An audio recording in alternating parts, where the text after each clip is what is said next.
like to bring Alandas Dobbins forward, who is going to talk about owning your career. And Alandas Dobbins is an amazing woman. Before she worked in politics, I should say, she was doing business as Insight Communications, a 19-year-old business that her father founded, and then she took over the business in 2009, and so it's been established for about 9 years, somewhere. I don't know if my math's right, but anyway, I think I'm off a couple there. But it's been established for many, many years. It's been established as Insight for 9 years, but before that, it was a different name, but the same business. So we're talking 19 years of stability and a fantastic career. And then she got the call from the mayor's office, and she went to work for Memphis, the Memphis Office of Resource and Enterprises, and she absolutely developed the entire program and just made waves throughout the Mid-South. And I am in such admiration of this woman. And so recently, with the regime change, she is now owning her career, and she is now back with Insight Communications, and she's going to tell us how to own our career.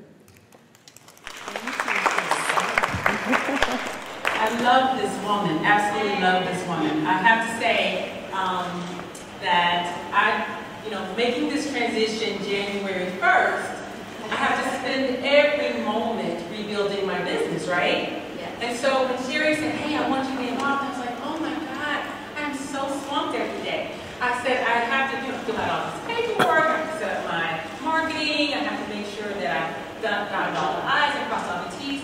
But what a blessing this has been. This has been a complete and amazing blessing. So thank you, thank you, thank you. I'll be brief.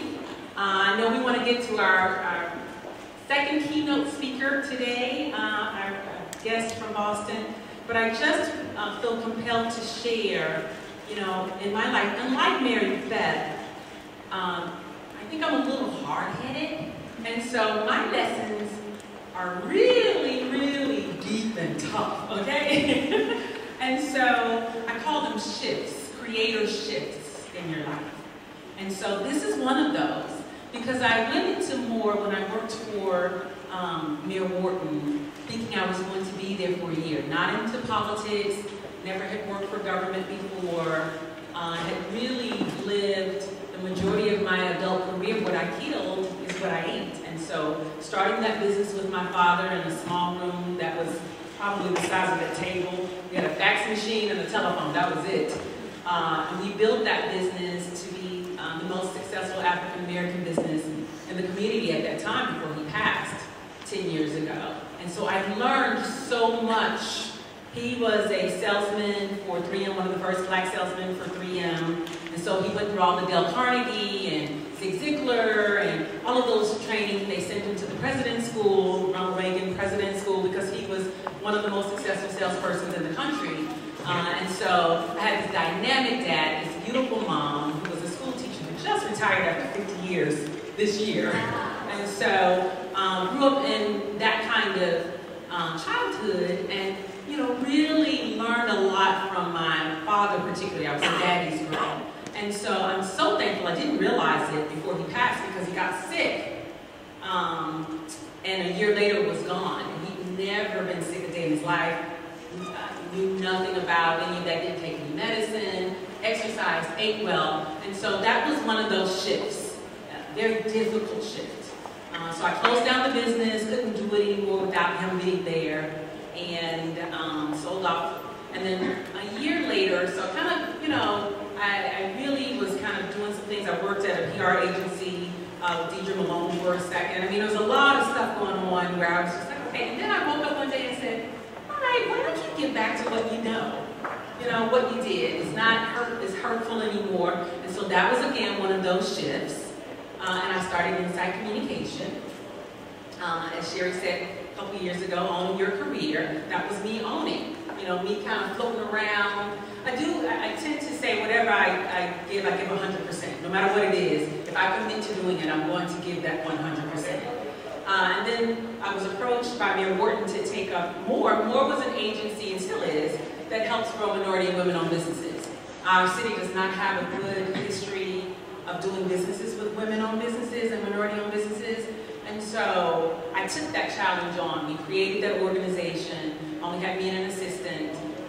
Sherry knows that. I'm very much, NAWBO is very much near and dear to my heart, the National Association of Women Business Owners. And so we did this collaboration. We pulled all of the resources together in our community in one spot. You can still go to that website and see it's still up and running. I don't think Mayor Strickland has determined what he's going to do with that. But the great thing is the collaboration, which is what brought me to Sherry. That's her specialty, bringing people together. Together Strong is the first event that we did together. And so that was a shift, pulling people together. Memphis is not necessarily, we're kind of, the South is an interesting, lovely place. I'm a native Memphian, love my home. But we are very, we have kingdoms and fiefdoms. And so this thing of pulling people together was something that I really am glad we were able to do it more. And so for the first time in government, you have agencies doing events together now that weren't doing them before more. We have all of the bids that are going out to small business owners for those who are doing contracting or painting or, you know, those non-traditional fields. You've got one place now to get all those bids. That was something we put together and more. And so it's kind of resounded now such that the Chamber has called me back in these last couple of days, and we're going to do a mentor-protege program with the Chairman Circle. Okay, it hasn't been announced yet, but those are the top 100 businesses in our community. They're going to mentor businesses every year, small, minority, and women-owned businesses. Still part of that unification in our community. So we're going to take small businesses, they're going to be mentored, and it's a program that I'm actually in charge of, so I'm going to continue to make sure the small businesses are taken care of, making sure that we have those things that you need in order to grow, because sometimes in our communities, the woman-owned community, minority-owned community, you don't have that uncle that can give you $80,000 or $100,000 to start your business. It's our connection with each other, right? And so, you know, very glad. But then this next shift was, to be honest, and this is authentic conference, it shocked me that Strickland did not reappoint me, okay? And so I got a letter, I didn't check my mail, on January 2nd letting me know, right? So we're talking about a shift, owning your career, right? Things happen, divine intervention, divine shifts. I'd always had my company. The first year when I walked away, I'd only planned on being away for a year. But when I walked away, all those contracts that I had that I thought were going to sustain, they went away.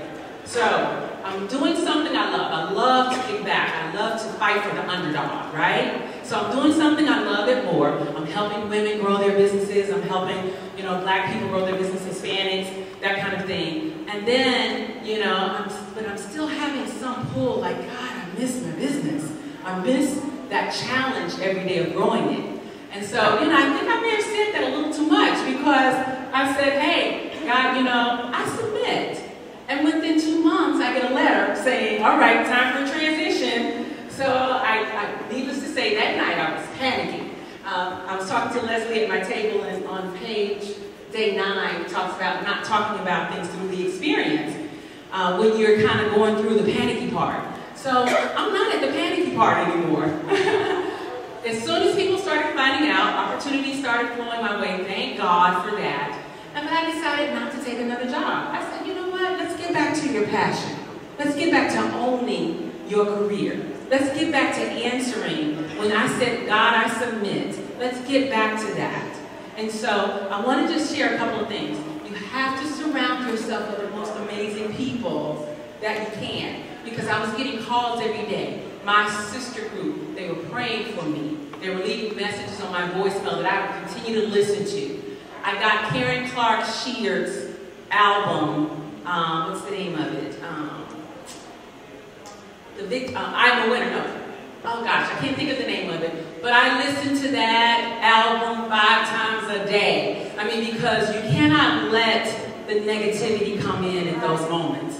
When you're at those biggest shifts in your life and God has put you there, you don't let that negativity come in. You listen to the positive only. You have those good friends that you surrounded yourself with. And you can then turn your life around in the way that God wants you to turn it around. I mean, my goodness. I'll be there, the next networking that's going to be there. And so this is going to be one of those testimonies that I'm going to be able to give back and say, okay, I'm going to rebuild this business in the most strong way this time, without my father, which is hurtful, but with God, who is all-powerful and all-knowing. And so I'll be able to take it bigger and better and be able to hire more women and put them in technology and more inner city workers. That's what I want to do with this business. Only your career. Sherry said, hey, what do I said, I want to talk about the career because that's what I'm going through right now. Not at the diamond yet. We're in the cold stage. But hey, that pressure is what makes that diamond. And so own your own career. So thank you so much, Sherry. I want to be brief and bring in our community.